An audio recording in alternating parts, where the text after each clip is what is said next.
começando mais um Justiça do Trabalho na TV, programa produzido pela Diretoria de Comunicação do Tribunal Regional do Trabalho de Mato Grosso.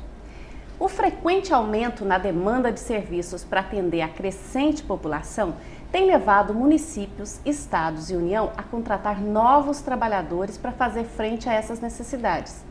Mas quais são as formas de contratação de pessoal que a administração pública pode lançar mão? Esse é o nosso assunto de hoje. E para falar sobre isso, está aqui com a gente a Procuradora do Trabalho, Vivian Rodrigues Matos, coordenadora nacional da CONAP, Coordenadoria de Combate às Irregularidades Trabalhistas na Administração Pública.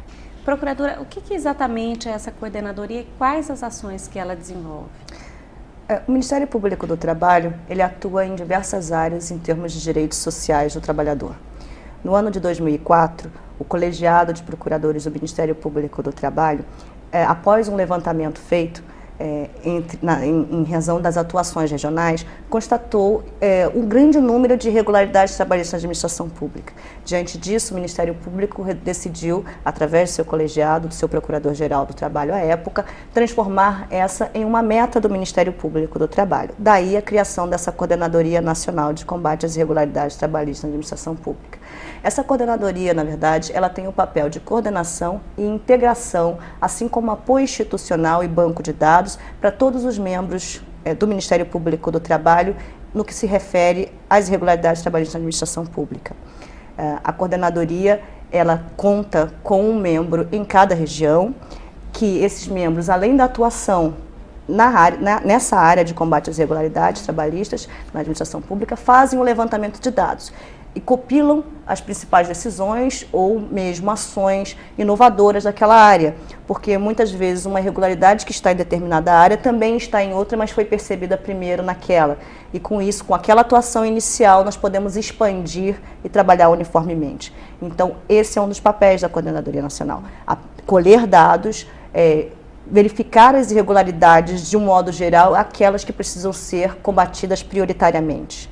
Para isso, inclusive, nós, dentro dessa meta grande, nós criamos, a coordenadoria tem as suas metas pequenas. A cada ano, nós elegemos algumas metas de atuação a fim de que possamos manter uma uniformização de entendimentos e uma integração de seus membros na atuação específica do caso. Procuradora, você está em Mato Grosso pela terceira vez só neste mês de agosto, participando de eventos envolvendo essas questões da legalidade da contratação. A coordenadoria desenvolve, realiza eventos semelhantes em todo o país? Realmente, a Coordenadoria Nacional, esse ano, ela, por deliberação de seus membros, ela fará em todo o Brasil 5 eventos, patrocinados por ela mesma, além dos eventos regionais que acontecem em relação à atuação específica daquela região. A Coordenadoria Nacional fez o seu primeiro Congresso Nacional de Combate às Irregularidades Trabalhistas na Administração Pública no mês de maio em São Paulo. Além disso, realizará outros 4 eventos, um em Manaus, referente à região norte, um no centro-oeste, em Brasília, outro na região sul, em Florianópolis, e outro na região nordeste, em Recife. Além disso, várias regionais têm também feito seus eventos próprios e a coordenadoria, na medida do possível, tem dado seu apoio institucional e tem estado presente para poder divulgar, não apenas divulgar os trabalhos feitos em âmbito nacional, como também auxiliar na divulgação e na própria informação da população e principalmente dos gestores sobre a questão das irregularidades trabalhistas na administração pública. Doutora, e são muito comuns? São muitas as irregularidades nessa área? Sim. A coordenadoria tem feito, anualmente ela faz um levantamento do número de ações envolvidas, das irregularidades encontradas, das ações civis públicas que foram ajuizadas, bem como termos de compromisso, além dos trabalhadores afetados. Nós, nos últimos anos, nós fizemos, inclusive recentemente, um levantamento dos últimos 4 anos. O que nós verificamos é que tem havido realmente um aumento grande dessa demanda, em termos de irregularidades trabalhistas. Isso também é devido ao fato da criação dos nossos ofícios, que demandas que estavam então reprimidas passaram a vir à tona e com isso o Ministério Público teve a oportunidade, a chance de atuar mais especificamente, mas também de encontrar essas irregularidades. Para se ter uma noção, nos últimos 4 anos, contando até no final do ano de 2006, nós verificamos em âmbito nacional mais de 500 mil trabalhadores afetados em termos de irregularidade trabalhista na administração pública, variando não apenas nas contratações sem concursos, porque a contratação sem concurso, ela por um lado, ela prejudica esse trabalhador que ingressou no serviço público sem concurso, mas prejudica ainda mais a população e aqueles candidatos em potencial. Mas, além disso, temos o problema das terceirizações irregulares, ou então das contratações temporárias que não atendem os requisitos constitucionais, bem como as contratações de livre nomeação e exoneração para cargos em comissão, que, na verdade, não atendem também esses requisitos. Doutora, mas e as condenações? Há casos de gestores que foram condenados, mas isso a gente fica sabendo no próximo bloco. A gente vai para um breve intervalo e volta em instantes.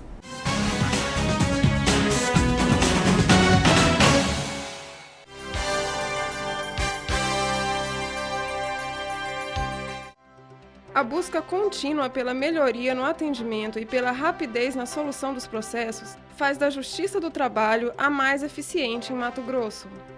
Através da ouvidoria, nosso usuário, que é você, cidadão, pode fazer sua reclamação, seus elogios, dar sugestões e assim contribuir para a melhoria dos serviços. Você pode contactar a ouvidoria via e-mail através do nosso site, por telefone, depositando os formulários preenchidos nas urnas ou pessoalmente, com um de nossos atendentes. A sala da ouvidoria está localizada no andar térreo do Fórum Trabalhista de Cuiabá. Faça uso da ouvidoria. Teremos prazer em atendê-lo.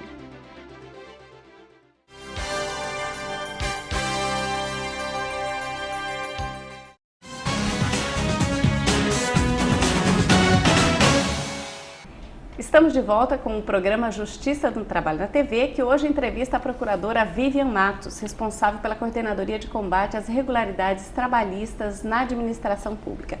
Procuradora, quais são as formas legais da administração pública contratar? Bom, na verdade são várias as formas legais. O problema que se tem é como essas formas legais estão sendo utilizadas, burladas pelo administrador público a fim de fugir do espírito original dessas regras. A regra de contratação na administração pública é pela via do concurso público, ou seja, quando a administração precisa de pessoal, ela tem que abrir um concurso público balizado em critérios objetivos. O que isso quer dizer? Não pode colocar nenhum elemento dentro do edital que retire a objetividade do concurso público, dando assim margem de discricionariedade para a escolha das pessoas. O concurso público, ele visa, antes de mais nada, a acessibilidade de todos e a igualdade na participação do certame.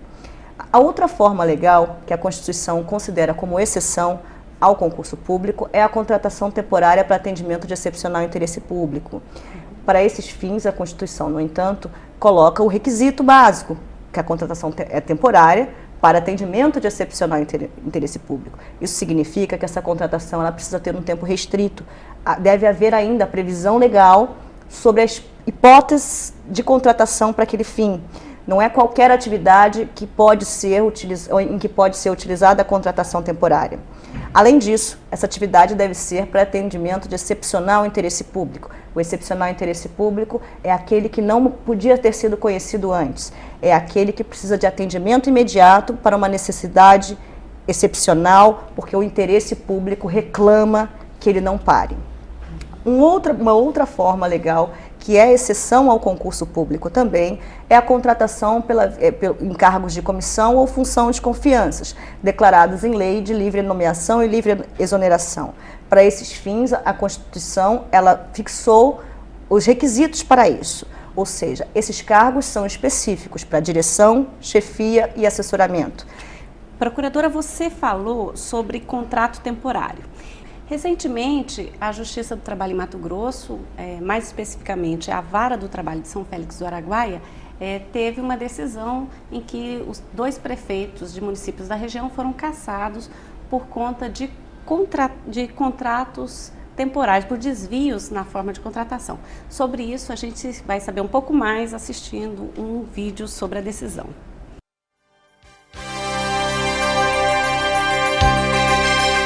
A Justiça do Trabalho de Mato Grosso suspendeu os direitos políticos dos prefeitos de Luciara, Najib Elias Ked, e de São Félix do Araguaia, João Abreu Luz, por improbidade administrativa.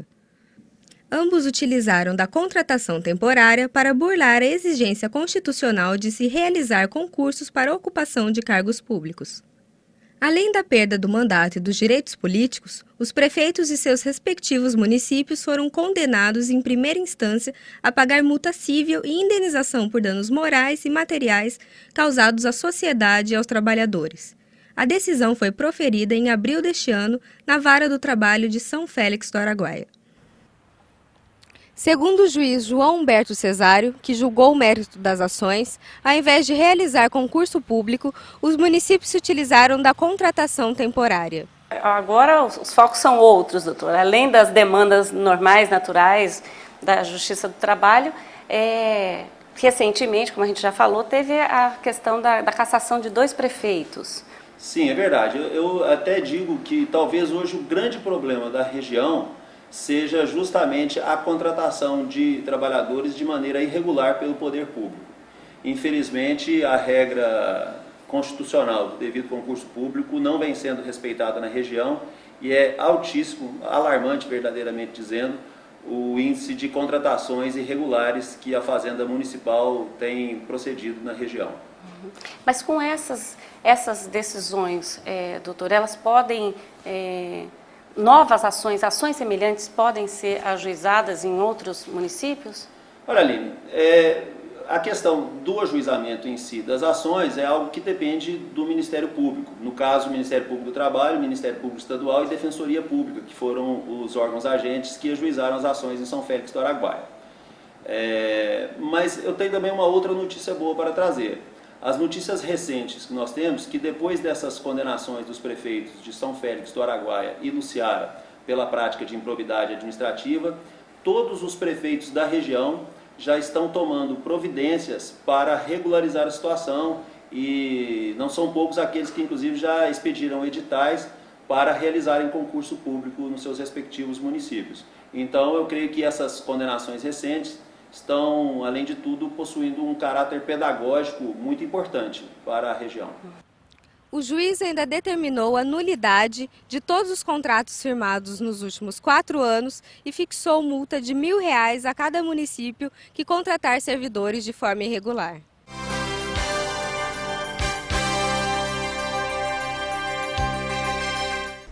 Procuradora, a exemplo desse caso que nós vimos, o Ministério Público tem registrado muitas ações por improbidade administrativa. A Justiça tem condenado por conta dessas irregularidades na contratação? Bom, na verdade, não sei se recordam logo no começo, quando nós falamos, a Coordenadoria Nacional ela tem metas eleitas para o ano. Uma das metas desse ano é justamente a questão da improbidade administrativa. As decisões da Justiça aqui do Mato Grosso não são as primeiras. Na verdade, a pioneira ação, a pioneira decisão em termos de improbidade administrativa veio de Rondônia e a partir dali começou a se expandir pelo país. Hoje nós temos não só o Tribunal do Mato Grosso, como também já temos na Paraíba decisões nesse sentido, já temos alguma coisa no Ceará e por aí estamos crescendo. O Ministério Público do Trabalho tem ingressado com as ações quando verifica realmente o caso de improbidade administrativa, os desvios dolosamente causados nas contratações irregulares e tem adotado as providências de improbidade administrativa e a Justiça do Trabalho tem sido receptiva à tese. Obviamente, como é uma matéria ainda nova na Justiça do Trabalho, não se pode dizer que a matéria está pacificada. Mas, pela receptividade, pela atuação dos membros do Ministério Público e pela receptividade que tem se tendo até agora, nós acreditamos que muito essas primeiras decisões, essas decisões que já existem, o quanto elas têm ajudado no combate à corrupção desse país. Procuradora, mas além das decisões, o Ministério Público tem obtido também conciliações, tem conseguido conciliações envolvendo essas questões de desvio na contratação. Mas sobre isso a gente conversa no terceiro bloco, a gente vai para um breve intervalo e volta em instantes.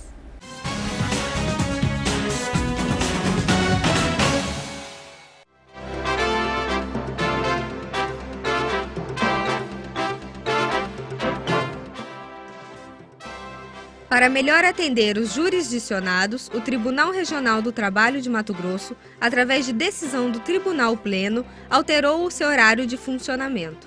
A partir do dia 1º de setembro de 2008, o horário para atendimento ao público em geral e advogados será das 12 às 18 horas. Essa medida reflete a preocupação da administração do TRT de Mato Grosso em melhorar a qualidade dos serviços prestados à comunidade.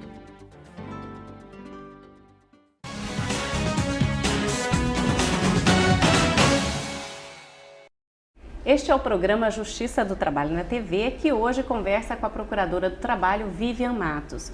Procuradora, nós estávamos falando que além das decisões, há também casos de conciliação que o Ministério Público tem conseguido nessa área de contratação de pessoal.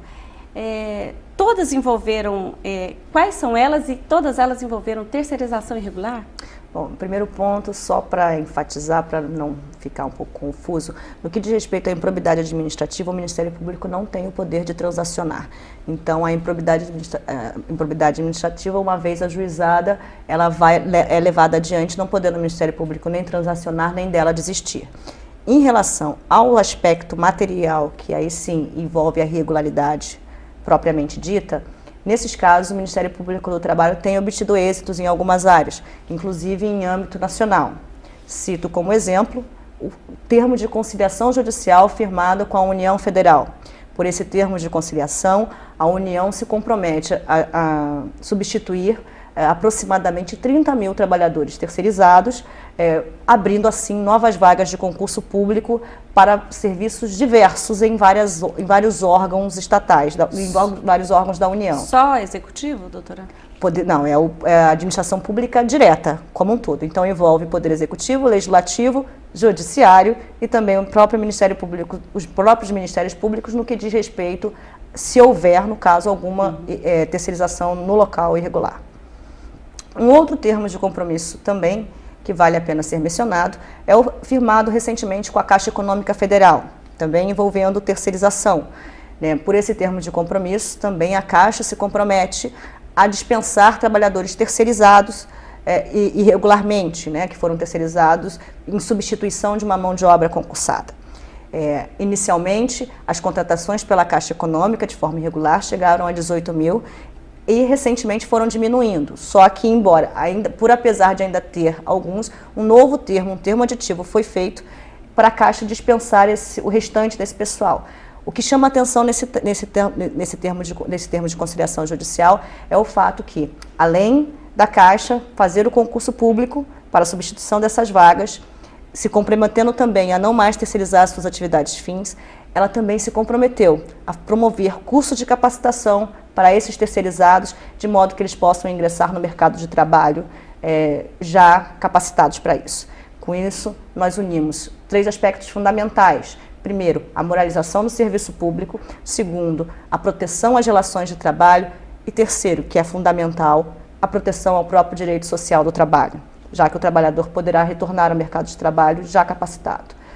Um terceiro termo de conciliação judicial também, que vale a pena mencionar, é o termo feito com a FUNASA, a Fundação Nacional de Saúde Indígena.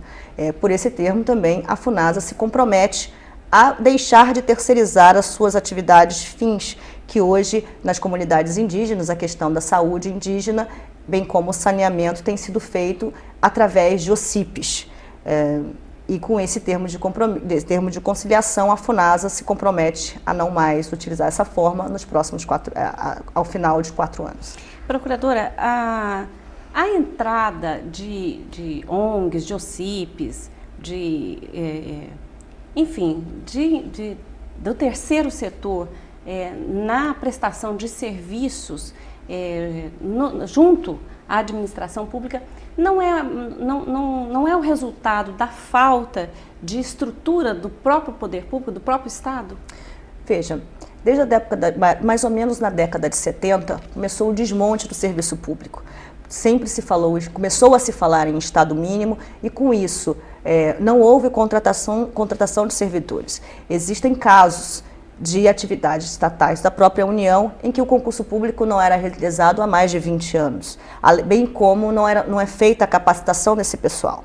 Então, essa ideia de Estado mínimo muito em voga e decorrente do neoliberalismo que assolou o país durante um tempo, na verdade, ele não se coaduna com o que a nossa Constituição diz. A nossa Constituição, apesar do Estado brasileiro adotar o sistema capitalista, ele é, antes de tudo, voltado ao bem social. Então, o Estado não pode se eximir das suas obrigações. Cabe a ele, naquilo que for o seu dever, conforme consta na Constituição, e direito do cidadão, promovê-lo. E promovê-lo diretamente e promovê-lo com eficiência e modernização de seus serviços.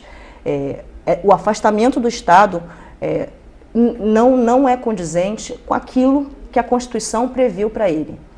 Caberia a ele, durante esse tempo, se reestruturar e capacitar seu funcionalismo, assim como se modernizar, e não simplesmente entregar na mão dos terceiros, do terceiro setor, esse papel.